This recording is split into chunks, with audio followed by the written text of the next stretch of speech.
Depuis 2005, le district de Jeju a saisi l'opportunité stratégique de l'initiative Transfert de la sériciculture de l'Est vers l'Ouest pour développer activement son industrie séricicole. Sa production de cocons de verre à soie occupe la première place en Chine depuis 20 années consécutives.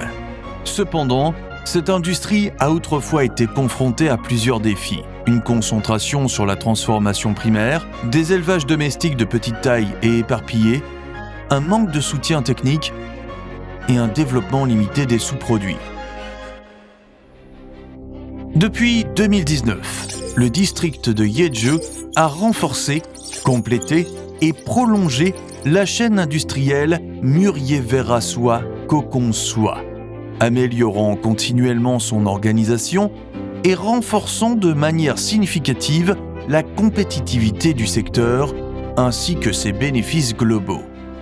Avec le soutien financier de la Banque mondiale, le gouvernement de Jeju a apporté des fonds d'accompagnement aux entreprises pour les encourager à impliquer les agriculteurs et a mis en place un fonds de développement coopératif destiné à soutenir les coopératives séricicoles. Parallèlement, le gouvernement a amélioré les infrastructures rurales, renforcé la gestion des risques en élargissant les canaux de financement et mis en place un centre d'incubation d'entreprises.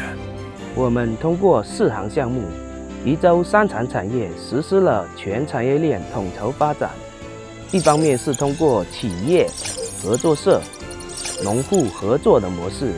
实现技术共享、风险共担、收益分红；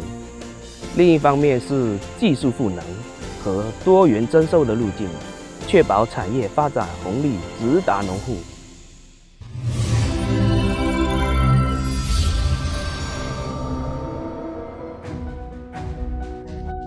Pour faire face aux défis techniques et aux risques liés à une production dispersée,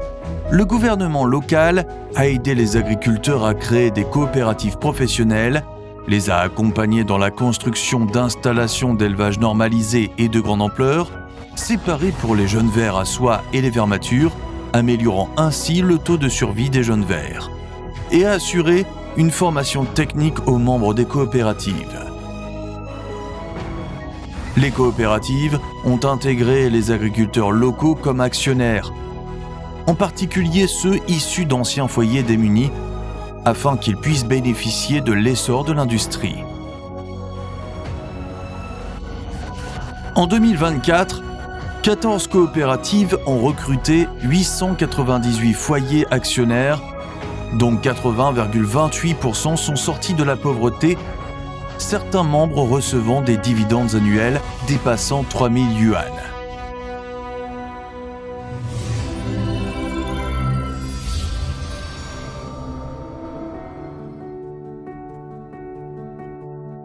Pour remédier à la faible utilisation des ressources du mûrier et au développement limité des sous-produits, le gouvernement local a soutenu une entreprise d'alcaloïdes dans la construction d'une ligne de production intelligente afin de recycler les rameaux de mûrier locaux et d'en extraire des matières premières médicinales, réalisant ainsi la valorisation des déchets. 4行项目对我们村多饼提供了很大的帮助，产品可以直接卖到厂家。我们请罚下来的桑丝，也有厂家下来收购了。 Ce recyclage a augmenté le revenu annuel de chaque foyer de plus de 2200 yuan, profitant à plus de 6700 foyers, et a ajouté au total plus de 8,3 millions de yuan aux bénéfices économiques de la culture du mûrier.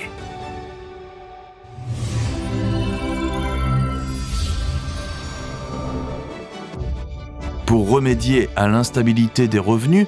le gouvernement local a soutenu les entreprises de transformation de la soie dans la construction de lignes de production entièrement automatisées afin d'accroître leur capacité de traitement des cocons et a mis en place un mécanisme de partage des bénéfices entreprises coopératives agriculteurs avec des prix d'achat garantis pour assurer une progression stable des revenus des éleveurs de vers à soie. La ligne de production peut acheter chaque année jusqu'à 5 730 tonnes de cocons de vers à soie, stimulant directement la croissance des revenus de 5 630 foyers d'éleveurs.